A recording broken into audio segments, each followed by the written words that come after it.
بسم اللہ الرحمن الرحیم. السلام علیکم ویورز. پروگرام میں خوش آمدید. میں ہوں حیدر حیات خان.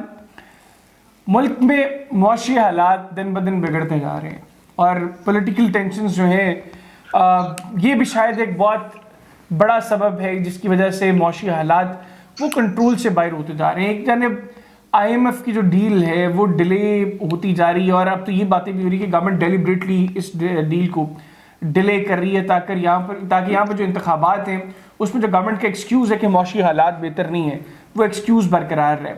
تو اب یہ چیزیں جس ڈائریکشن میں جا رہی ہیں انتخابات کے مزید تاخیر سے ہونے پر ملک کو معاشی طور پر کتنا نقصان ہوگا. ابھی ہم جس سٹیج پر کھڑے ہیں ہم کتنے سال پیچھے جا چکے ہیں اور جس پیس پر ہم لوگوں نے ترقی کرنا شروع کی تھی اب دوبارہ ہم اس پیس پر کب کھڑے ہو سکتے ہیں. پروگرام کے سلسلے میں اس کو ڈسکس کریں گے. میرے ساتھ ٹیلی فون لائن پر موجود ہیں ڈاکٹر سلمان شاہ صاحب, فارمر فائنانس منسٹر ہیں. Sir thank you very much for your time. السلام علیکم. جی وعلیکم السلام. سر کیسے ہیں آپ؟ خیریت سے؟ ٹھیک ٹھاک ہیں؟ جی اللہ کا شکر ہے. سر سب سے پہلے تو آج اکنامکلی پاکستان کہاں پر کھڑا ہے؟ سر دیکھیں یہ تو ہر بچے کو پتا ہے کہ پاکستان تقریباً دیوالیہ ہو چکا ہے اور پاکستان اقتصادی طور پہ اس وقت ٹوٹلی ڈیپینڈنٹ ہے اس کے کریڈیٹرز پہ جن سے قرضے لیے ہوئے ہیں. ان قرض بیرون ملک قرضوں کی وجہ سے ہم نہ ان کو پے بیک کر سکتے ہیں اور اگر وہ پے بیک نہیں ہم کر سکیں گے یا ان کو نہیں آگے پیچھے کر سکتے, ری فائنینس نہیں کر سکتے, تو پھر آپ کا اس وقت جو حالات ہیں اس سے تقریباً 10-15 گنا زیادہ خراب حالات ہو جائیں گے. پھر آپ کا ٹوٹل اس وقت تو ابھی سپلائی چین تھوڑی بہت ڈسرپٹ ہوئی ہیں اور ابھی تک LCs وغیرہ کھولنے میں دشواریاں آ رہی ہیں, لیکن اگر آپ نے ڈیفالٹ کر دیا تو پھر یہ بالکل بند ہو جائے گی. سو ٹریڈ بند ہو جائے گی, انویسٹمنٹ بند ہو جائے گی, ٹریول بند ہو جائے گا. آلریڈی پاکستان میں جو بیرون ملک سے ہوائی کمپنیز آتی ہیں ان کو پیسے نہیں مل رہے, وہ یہاں پہ اپنے آپریشن بند کرنے جا رہے ہیں. سو بہت برے حالات ہیں. تو ڈیفالٹ اگر ہو گیا تو پھر یہ اس سے بہت زیادہ نقصان ہوگا اور اس سے پھر نکلنا ہمارے لیے مشکل ہو جائے گا. سر ڈیفالٹ کا یہ جو آپ نے بات کی میں سر آگے چل کے پوچھوں گا کہ یہ کس طرح امپیکٹ کرتے ہیں ملک کے اوپر. سر ابھی یہ بتائیے گا کہ پولیٹیکل ٹینشنز کو بڑا جوڑا جا رہا ہے کرنٹ اکنامک کنڈیشن سے. حالانکہ ان پولیٹیکل ٹینشن سے پہلے بھی اکنامک حالات کو بہت بہتر نہیں تھے, لیکن بہرحال ان کا ایک اپنا امپیکٹ ہے. آپ کیا سمجھتے ہیں کہ کب ہم بیسکلی پٹری سے اترے ہیں؟ دیکھیں پولیٹیکل کرائسس جو ہے نا یہ تو رجیم چینج کے ساتھ ہی ہم پٹڑی سے اتر گئے تھے, کیونکہ جب رجیم چینج ہوئی ہے اس کے امیڈیٹلی بعد ہم نے دیکھا کہ پاکستان کا جو رسک پریمیم ہے انٹرنیشنل مارکیٹس میں وہ ایک دم شوٹ اپ کیا ہے. نارملی جو بیرون ملک کی کیپٹل مارکیٹس ہوتی ہیں جہاں ہمارے بانڈز اور سکوکس بکتے ہیں ادھر ہمارا جو رسک پریمیم ہے وہ 3-4% ہوتا تھا, اور جب یہ رجیم چینج ہوئی ہے اس کے بعد یہ تقریباً 100% تک چلے گئے.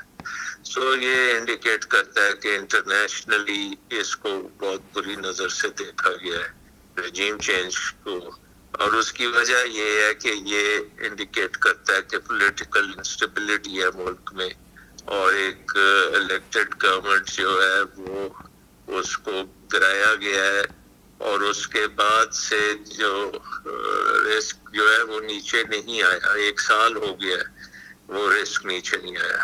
اس کی وجہ سے ہمارا IMF پروگرام جو ہے وہ بھی ابھی تک نہیں ہوا. 1 سال ہو گیا اس پروگرام کو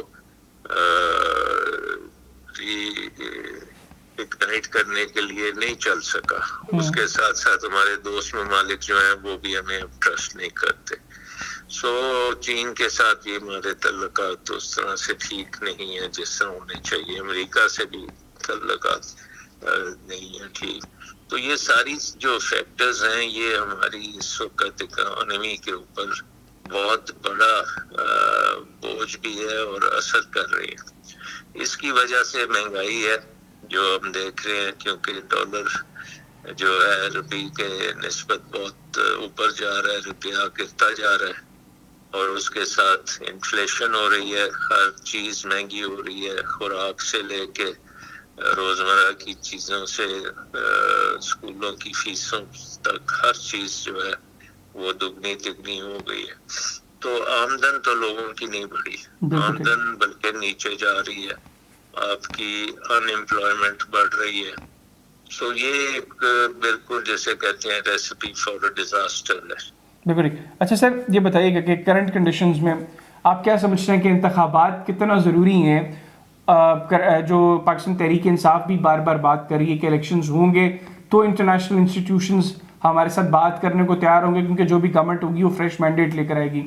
آپ سمجھتے ہیں کہ واقعتاً یہ ایک بڑی رکاوٹ ہے جس کی وجہ سے دوست ممالک بھی ہمارے ساتھ اس طرح بات نہیں کر رہے اور آئی ایم ایف بھی ہچکچا رہا ہے؟ یہ پہلے تو میں یہ کہوں گا کہ اگر ہم الیکشن نہیں کریں گے جی تو پوری دنیا کو میسج آئے گا کہ انہوں نے تو اپنا کانسٹیٹیوشن جو ہے اس کے اوپر بھی عمل نہیں کرتے. اور اگر آپ اپنے کانسٹیٹیوشن پہ عمل نہیں کرتے، اگر آپ اپنے سپریم کورٹ کی ججمنٹس کے اوپر عمل نہیں کرتے، تو بیرون ملک لوگوں سے جو آپ معاہدے کریں گے اس پہ کیا گارنٹی ہے کہ آپ عمل کریں گے؟ بالکل ٹھیک. تو ایک آپ کی جو ریپوٹیشن ہے یہ بالکل تباہ ہو جائے گی. سو اس لیے بڑا ضروری ہے کہ آپ اپنے کانسٹیٹیوشن پہ رہیں اور اپنے سپریم کورٹ کے جو فیصلے ہیں ان کو مانیں اور ان کو متنازع نہ کریں. اور اپنے الیکشن سے، اگر آپ کل الیکشنز ہوتے ہیں تو یہ جو میں بات کر رہا تھا رسک پریمیم کی، یہ میرے امیجیٹلی یہ نیچے آ جائے گا، کیونکہ یہ انڈیکیٹ کرے گا کہ پالیٹکس اب پاکستان کی ایک چینلائزڈ ہو گئی ہے، کانسٹیٹیوشن کے تحت ہوگی، اور لوگوں کے مینڈیٹ کے بغیر گورنمنٹس نہیں آئے گی، اور وہی گورنمنٹ جو مینڈیٹ لے کے آئے گی وہی سارے اقدام کر سکے گی جو اکانومی کو ٹھیک کرنے کے لیے ضروری ہے. سو اس وقت آئی تھنک کہ اگر آپ الیکشنز سے بھاگیں گے تو آپ کو نہ آئی ایم ایف پروگرام ملے گا، نہ دوست ممالک سے امداد ملے گی، اور یہ بحالی نہیں ہوگی. سو الیکشنز جو ہیں اس وقت میرا خیال نمبر 1 بن گئے ہیں بالکل ٹھیک. ریکوائرمنٹ اکنامک ریکوری کے لیے. سر آپ کے نزدیک گورنمنٹ کیوں انڈرسٹینڈ نہیں کر رہی اس چیز کو؟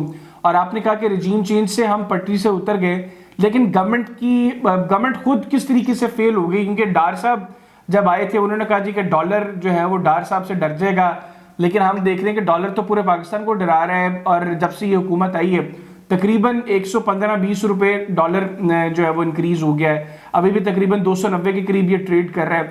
سیکنڈلی آئی ایم ایف سے وہ کہتے تھے کہ آئی ایم ایف تو مسئلہ ہی کوئی نہیں ہے، پھر انہوں نے کہا جی کہ آئی ایم ایف کو پرابلمز ہیں تو میں نہیں ان کے ساتھ کروں گا. آج سب کچھ کر رہے ہیں ہم جو آئی ایم ایف ہمیں ڈکٹیٹ کر رہا ہے، باوجود اس کے آئی ایم ایف ہمارے ساتھ بیٹھ کے بات کرنے کو تیار نہیں. دیکھیں یہ ایک بہت بڑی assumption تھی کہ جو پی ڈی ایم کی گورنمنٹ ہے یہ بہت منچی ہوئی گورنمنٹ ہے، بہت ایکسپیرینس گورنمنٹ ہے، اور ان کے پاس سارے مسئلے کا حل ہے. تو یہ چیز تو بالکل غلط ثابت ہو چکی ہے. اور اگر ہم دیکھیں پاکستان کے مسئلے جو بنے ہیں 2-3 چیزوں سے بنے ہیں. ایک تو ہم نے بیرون ملک قرضے بہت زیادہ لیے، اور ہمیں پتہ ہے کہ جب مشرف صاحب کی حکومت ختم ہوئی تھی اس وقت بیرون ملک قرضے صرف 38 ارب ڈالر کے تھے، اور آج یہ 138 ارب ڈالر تک پہنچ چکے ہیں.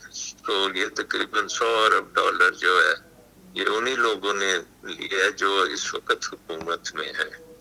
دوسری بات یہ ہے کہ ہمارے ملک میں سب سے بڑا جو امپورٹ کا آئٹم ہے وہ تیل ہے، اور کولا اور گیس جس سے ہم بجلی بناتے ہیں. جی. اور پاکستان کی بجلی دنیا کی سب سے مہنگی ترین بجلی ہے.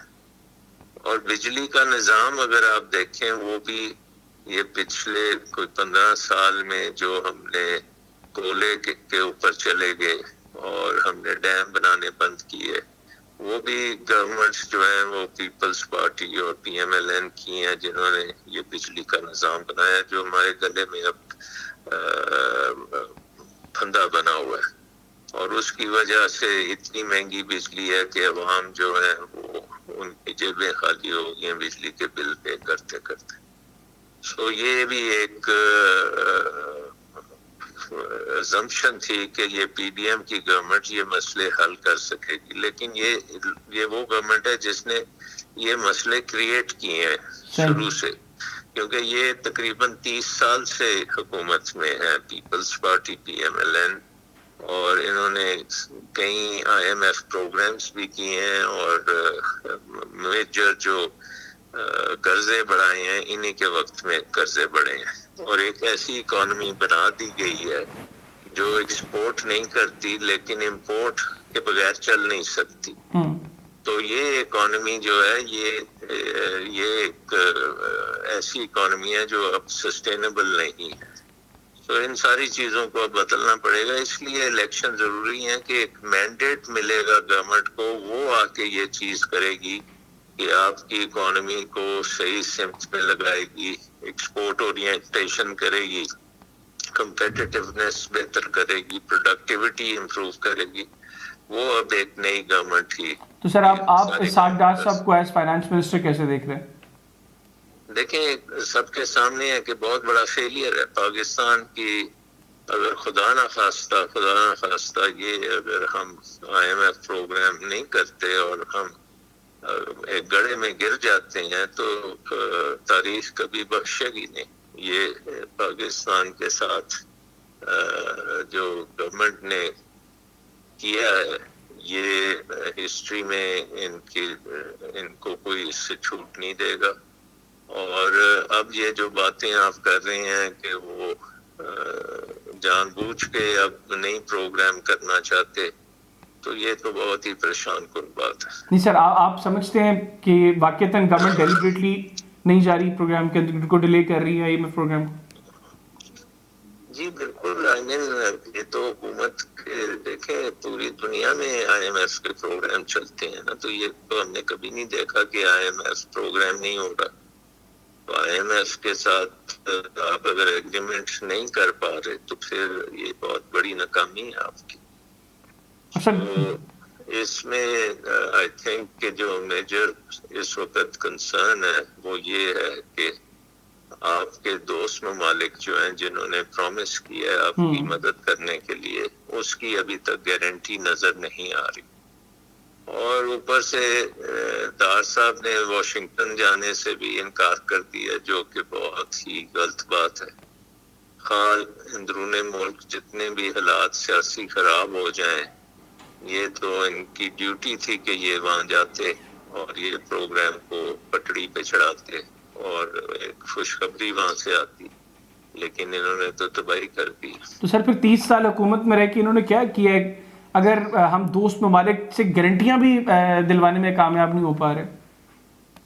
جی کیونکہ دوست ممالک بھی دیکھ رہے ہیں کہ آپ پٹڑی سے اترے ہوئے ہیں، کانسٹیٹیوشن کی آپ پرواہ نہیں کر رہے، الیکشن سے آپ بھاگ رہے ہیں، اور کل کو پاکستان میں ابھی تو پولیٹیکل کرائسس ہے، کانسٹیٹیوشنل کرائسس ہے، اکنامک کرائسس ہے، اس کے ساتھ اگر سوشل کرائسس شروع ہو گیا تو پھر حالات بالکل قابو سے باہر ہو جائیں گے.